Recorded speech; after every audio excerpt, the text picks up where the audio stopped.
expectativas que tiene el anuncio del presidente Alberto Fernández. Ya tenemos al aire una voz que quizás les suene. Roberto, buen día, ¿cómo estás?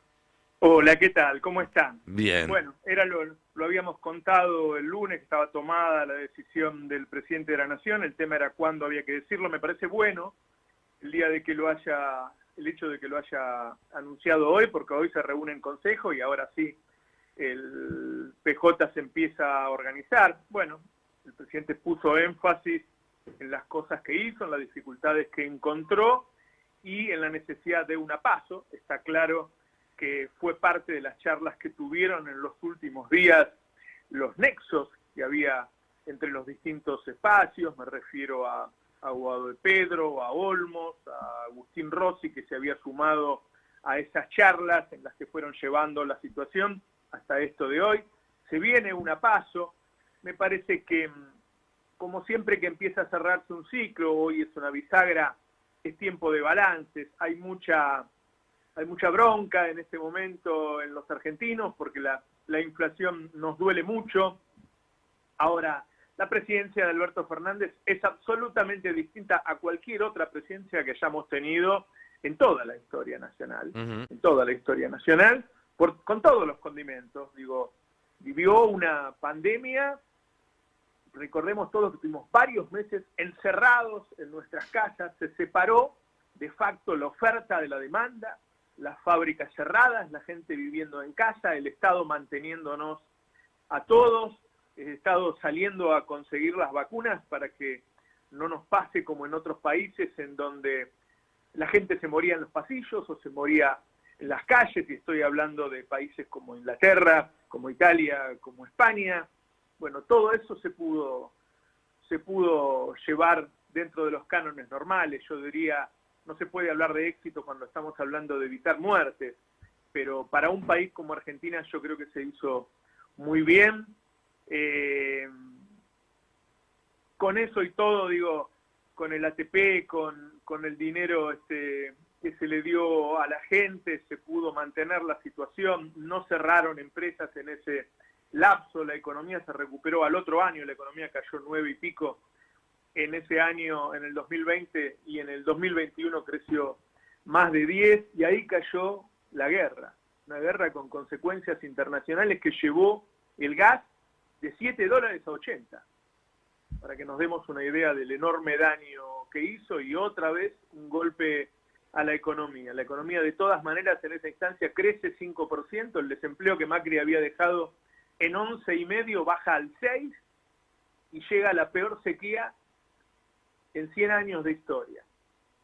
Absolutamente excepcional. Un periodo para analizarlo, el que tiene buena fe y el que es riguroso lo tiene que analizar separado de cualquier otro gobierno. Eso en medio de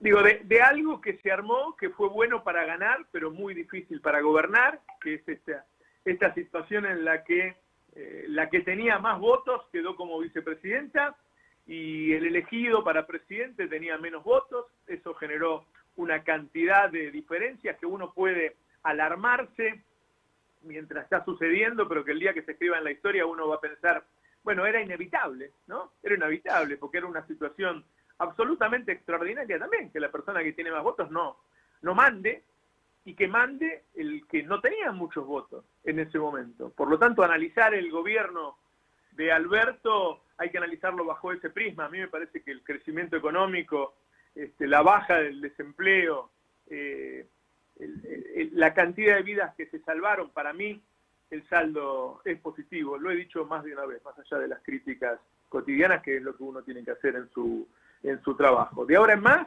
bueno, me parece que ahora puede venir lo mejor del peronismo, porque hay dos peronismos. La que tiene más votos es Cristina. Cristina por ahora no quiere ser.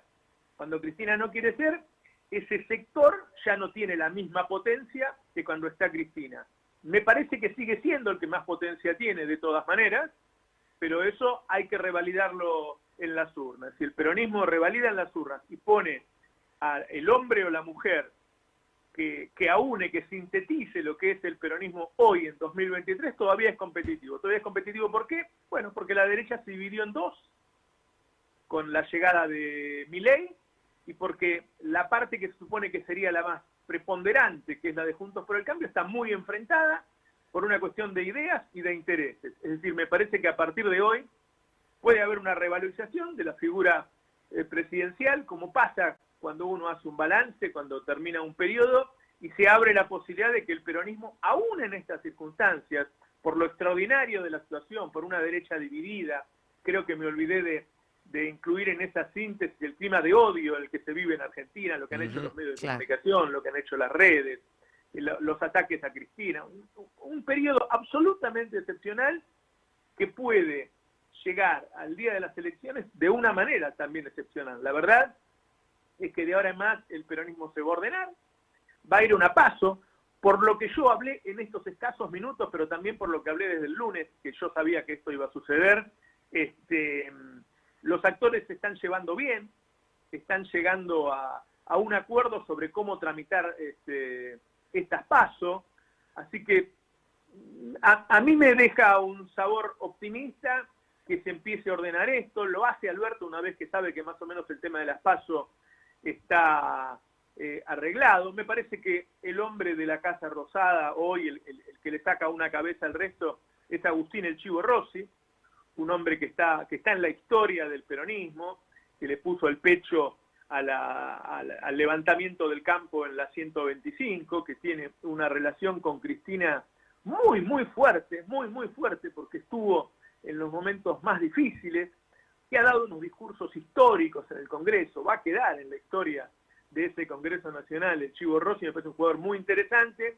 Del otro lado, me parece que está Massa, digo, los favoritos de Cristina son Massa y Guado de Pedro.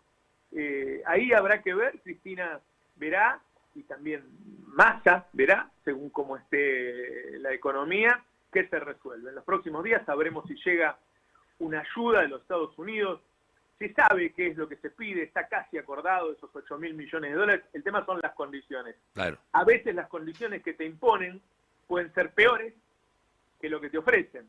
Bueno, eso es lo que se está negociando. Si las condiciones le sirven a Argentina para recibir esos 8.000 millones de dólares, si los recibe con esta unificación y con ese dinero, el peronismo sigue siendo competitivo a pesar de todo lo que pasó, por la enorme división que hay en la derecha, y yo te diría, la derecha está dividida porque el establishment está dividido.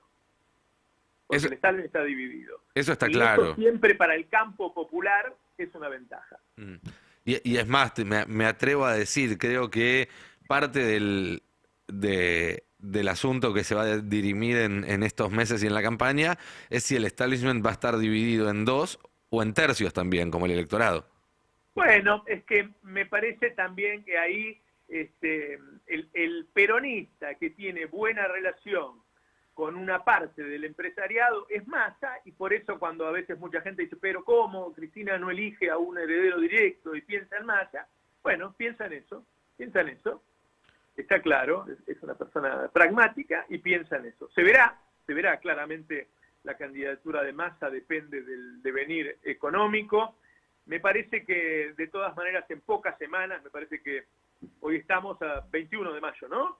Hoy estamos a 21 de abril. De abril, perdón. Yo creo que antes del 21 de mayo vamos a saber quiénes son los candidatos que van a esa paso. Creo que en un par de semanas creo que lo vamos a saber. Seguramente. Lo que tiene el hecho de que se haya anunciado esta mañana que el presidente no va a participar es que el tono del encuentro de esta tarde del Consejo del Partido Justicialista va a ser absolutamente otro. Porque si Alberto Fernández no hacía este anuncio antes, gran parte del debate iba a girar en torno a qué hacer con Alberto Fernández. Y de esta manera liberó al peronismo para que empiece a tener charlas que exclusivamente versen sobre el futuro. Dejar atrás ya la parte de debatir lo que pasó, las decisiones que se tomaron, cómo se llegó hasta acá, y empezar a pensar cómo se sale de acá. Y eso no solamente es estrategia electoral, sino también, me imagino, y teniendo en cuenta el rol preponderante de Sergio Massa en esta etapa del gobierno, ¿qué medidas se toman para que el peronismo vuelva a mirar a los ojos a la sociedad? Bueno, claramente ya se está hablando de aumentos de sueldo, de sumas fijas, de ayudas previsionales. Hay un montón de medidas que se están estudiando para lanzar, para tratar de capear el temporal que ha generado esta suba de precios descomunal de las últimas semanas, diría yo, ¿no? Muy fuerte lo que está pasando en las últimas 5 semanas. Hacía mucho que no ocurría algo así en Argentina. Entonces, más allá de las negociaciones, del FMI, de los dólares, del dólar soja, claramente hay que tirarle un salvavidas a la población, a los trabajadores, a los jubilados, porque la situación es muy preocupante. Así es, así es. Habrá que esperar primero a que se acomode, como vos decías, el frente externo en los próximos días, con el anuncio de la recalibración o renegociación del acuerdo con el fondo, algo que se venía pidiendo también desde el kirchnerismo. Y una vez que esté eso asentado, me imagino que será el momento de los anuncios y de las medidas. Así que habrá que estar muy atentos. Claro. Bueno, voy a seguir hablando con todos los que pueda hablar, así nos ponemos a escribir dentro de un rato. Dale, si te llegás a enterar de algo, Claro. estamos hasta las 12 acá, ¿eh? Chiflar. No hay ningún problema. Chiflar, Robert, ¿eh? Un gran abrazo, Abrazo. gracias Robert. Hablábamos con Roberto Navarro, todo el análisis